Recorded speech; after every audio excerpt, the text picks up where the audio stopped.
ভাৰতবৰ্ষত বসবাস কৰা মুছলমানসকলক হিন্দু হোৱাৰ আহ্বান হিন্দুত্ববাদী নেতা তথা বিজেপিৰ ভাষিক সংখ্যালঘু পৰিষদৰ সভাপতি শিলাদিত্য দেৱৰ। ভাৰতবৰ্ষত 16টা অনুসূচিত জাতি পৰিষদ আছে। মুছলমানসকলে হিন্দু হৈ আহক, তুৰ্ক কমিউনিটিত অন্তৰ্ভুক্ত কৰি 17টা অনুসূচিত জাতিৰ মৰ্যাদা দিয়া হ'ব বুলি বিস্ফোৰক মন্তব্য আগবঢ়ায় প্ৰাক্তন বিধায়ক শিলাদিত্য দেৱে। বিলাসীপাৰাৰ খুকপাৰাত হোজাইৰ প্ৰাক্তন বিধায়ক তথা বিজেপিৰ নেতা শিলাদিত্য দেৱ উপস্থিত হৈ সংবাদ মাধ্যমৰ আগত কেতবোৰ বিস্ফোৰণ মন্তব্য আগবঢ়ায়। বিলাসীপাৰাৰ নিত্যানন্দ মেমৰিয়েল ট্ৰাষ্টৰ নৱনিৰ্মিত ভৱনৰ শুভ উদ্বোধন কৰি কঠোৰ হিন্দুত্ববাদী নেতাগৰাকী আৰু কয় যে আমাৰ পূৰ্বজসকলে ভুল সিদ্ধান্ত গ্ৰহণ কৰি নিজৰ ভৰিত নিজেই কুঠাৰ মাৰিছে। ভাৰতবৰ্ষক ধৰ্ম নিৰপেক্ষ দেশ সজায়। 1967 চনত সংবিধানত ভাৰতবৰ্ষক ধৰ্মীয় নিৰপেক্ষ দেশ বুলি সন্নিৱিষ্ট কৰাৰ দিনটোৰ পৰাই ভাৰতবৰ্ষখনক ইছলামিক দেশ হিচাপে পৰিগণিত কৰাৰ অহৰহ চেষ্টা চলাই আহিছে মুছলমানসকলে। তাৰ আগতে ভাৰতবৰ্ষ আছিল সৰ্বধৰ্মীয় ৰাষ্ট্ৰ। কংগ্ৰেছ, কমিউনিষ্ট আৰু মুছলিম লীগ এই তিনিমূৰ্তি দলে একগোট হৈ ভাৰতৰ হিন্দু মুছলমানক ভাগ ভাগ কৰিছে।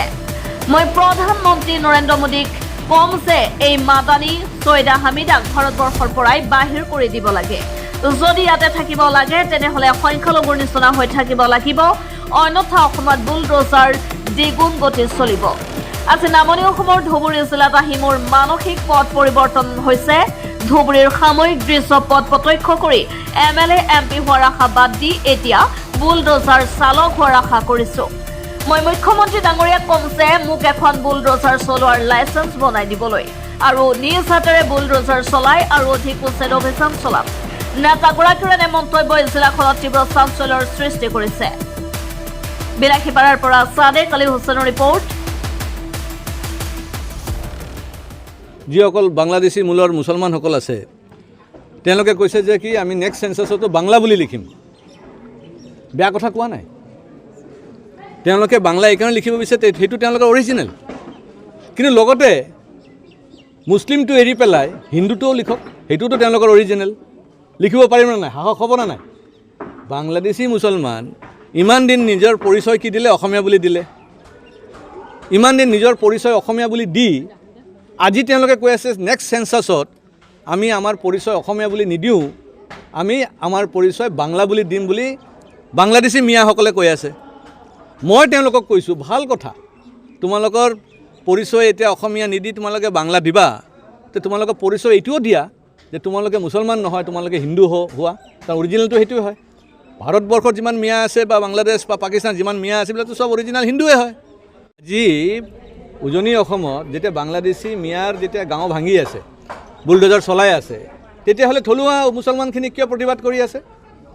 আজি যেতিয়া ইয়াতে বুলডোজাৰ চলি আছে, বাংলাদেশী মুছলমানক ইয়াৰ পৰা মানে ইভিকশ্যন কৰাৰ কাৰণে চেষ্টা চলিছে, তো দিল্লীৰ পৰা আহি পেলাই মাদানী আৰু কি নাম ক'লে আৰু এজন চাহিদা হামিদ তেওঁলোকে ইমান মানে মাতুব্বৰী কিয় কৰি আছে? হয়নে নাই?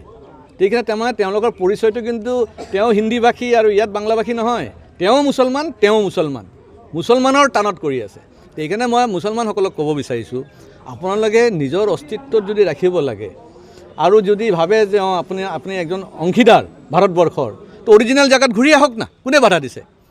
বৰঞ্চ আমাৰ ৰিজাৰ্ভেশ্যন পলিচি আছে। মোকতো বহুত মুছলমানে কয়, হ্যাঁ আমিতো আগতে কষ্ট পাইছিলোঁ, আমি শিডিউল কাষ্ট আছিলোঁ, আমি শিডিউল কাষ্ট থকাৰ পিছতে আমি মুছলমান হৈ গ'লোঁ। তো ঠিক আছে, আপুনি আকৌ শিডিউল কাষ্ট হৈ যাওক। ভাৰতবৰ্ষৰ সংবিধানে আপোনাক গোটেই ফেচিলিটি দিব। কোনো হিন্দু হ'ব লাগিব মুছলমান হিন্দু হ'ব নালাগে। আমাৰ এটা কি টাৰ্ম আছে মই পাহৰি গ'লোঁ, এই কি তুৰ্ক বুলি কয় নহয়, আমি তুৰ্ক বুলি আৰু এটা কমিউনিটি বনাই দিম। এতিয়া ভাৰতবৰ্ষত SC হিচাপে 16টা কমিউনিটি আছেনে নাই? আমি 17টা কৰি দিম। তেতিয়া মই নিজে দাবী কৰিম চৰকাৰক যে 17টা বনাই দিয়ক, তুৰ্ক বুলি এটা আৰু মানে SC কমিউনিটি বনাই দিয়ক। আৰু আমাৰ যিবিলাক অৰিজিনেল আছিলে মুছলিমসকল, তেওঁলোকে যদি আকৌ তেওঁৰ মাতৃ ধৰ্মত ঘূৰি আহিব বিচাৰিছে তেতিয়া আহক, কি প্ৰব্লেম আছে?